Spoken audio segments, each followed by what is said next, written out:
Assalamualaikum warahmatullahi wabarakatuh. Selamat pagi untuk kita semua. Yang terhormat Bapak Kowi selaku Guru Bahasa Indonesia dan teman-teman yang saya sayangi. Pertama-tama, marilah kita ucapkan puji syukur atas kehadirat Allah Subhanahu wa taala. Karenanya kita dapat berkumpul dengan keadaan sehat walafiat. Yang kedua, salawat serta salam tidak lupa selalu kita serukan kepada Nabi Agung Baginda Rasulullah SAW yang telah menyebarkan agama tertindas, yakni agama Islam. Selanjutnya, terima kasih kepada Bapak Kowi karena telah memberikan kesempatan kepada saya untuk berpidato di depan teman-teman. Hadirin yang berbahagia, perkenalkan nama saya Gendis E. Prastowo dari kelas 9B.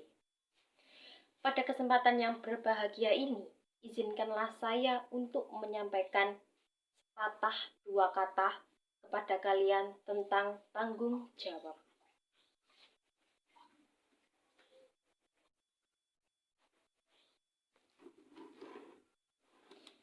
Membicarakan tentang tanggung jawab mungkin bisa diartikan dengan konsekuensi yang harus diterima atas apa yang sudah diperbuat atau dipilih.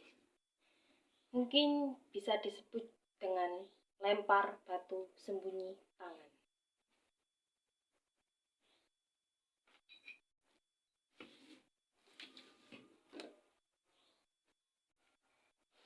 Ada 3 hal penting yang harus dipahami oleh seorang pelajar atau siswa tentang tanggung jawab. Misalnya, tanggung jawab sebagai seorang pelajar atau siswa. Setiap siswa-siswi diharuskan untuk menanamkan rasa tanggung jawab terhadap diri sendiri. Terkait dengan tanggung jawab, siswa sebagai pelajar diantaranya adalah dengan belajar dengan baik, mengerjakan tugas sekolah, serta disiplin dalam menaati tata tertib yang ada di sekolah. Jadi, intinya tanggung jawab harus dimiliki oleh setiap siswa atau pelajar. Namun, dalam kenyataannya, banyak siswa-siswi yang merasa terbebani oleh kewajiban mereka sebagai seorang pelajar.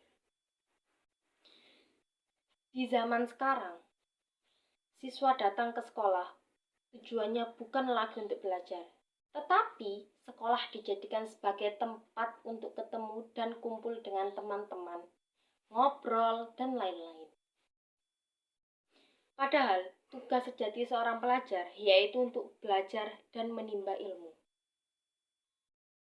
Akan tetapi, realita dan potret siswa zaman now memiliki banyak keinginan namun tidak mau bersusah payah. Diibaratkan menyerah sebelum berjuang dan merasa kalah sebelum bertanding.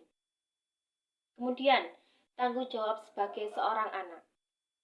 Tanggung jawab sebagai seorang anak ini bisa diwujudkan dengan bersungguh-sungguh untuk menimba ilmu di sekolah.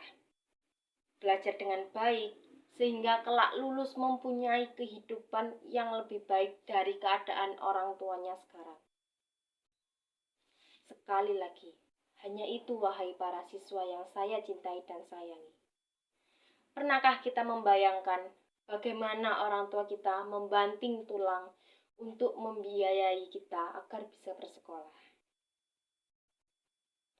Setiap orang tua tidak pernah terbesit sedikit pun di dalam mereka untuk minta imbalan kepada kalian atas apa yang sudah kalian perbuat.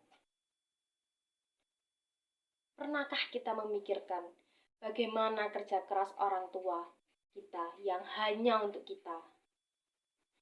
Akan tetapi, apa balasannya kita berikan kepada mereka? Kenyataannya, semua pengorbanannya hanya kita balas dengan bermalas-malasan. Kita berpamitan ke sekolah untuk belajar. Akan tetapi, di sekolah, kita hanya bermalas-malasan, ngobrol dengan teman, dan lain-lain. Mudah-mudahan kita tidak termasuk yang seperti itu. Selain itu, tanggung jawab sebagai seorang hamba Tuhan. Sudahkah kita menjalankan kewajiban kita sebagai orang yang beragama? Kenyataannya, masih banyak di antara kita yang dibilang mampu secara akademis serta tercukupi dari segi materi juga. Akan tetapi jiwanya kosong karena jauh dari agama. Maka dari itu, setiap siswa yang ada di sini jangan pernah sekali-kali meninggalkan kewajiban sebagai seorang hamba Tuhan. Janganlah banyak meminta, akan tetapi kalian melupakan tugasmu sebagai seorang hamba Tuhan. Apakah kita hanya mau mendekatkan diri kepadanya manakala kita sedang mengalami kesusahan dalam kehidupan? Mungkin akan lebih nikmat jika kalau kita mendekat kepadanya sebelum kita mengalami keadaan yang terhimpit yang akan memaksa kita untuk memohon keringanan kepada Allah Subhanahu wa taala. Nah, mari kita bayangkan betapa indahnya hidup kita apabila ketiga tanggung jawab sebagai pelajar, anak, dan hamba Tuhan saling terintegrasi.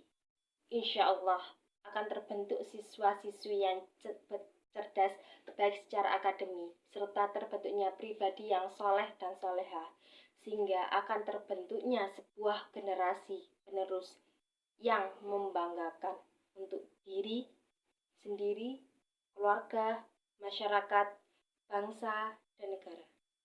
Demikian yang bisa saya sampaikan. Akhirul kalam, wabillahi taufiq wal hidayah. Wassalamualaikum warahmatullahi wabarakatuh.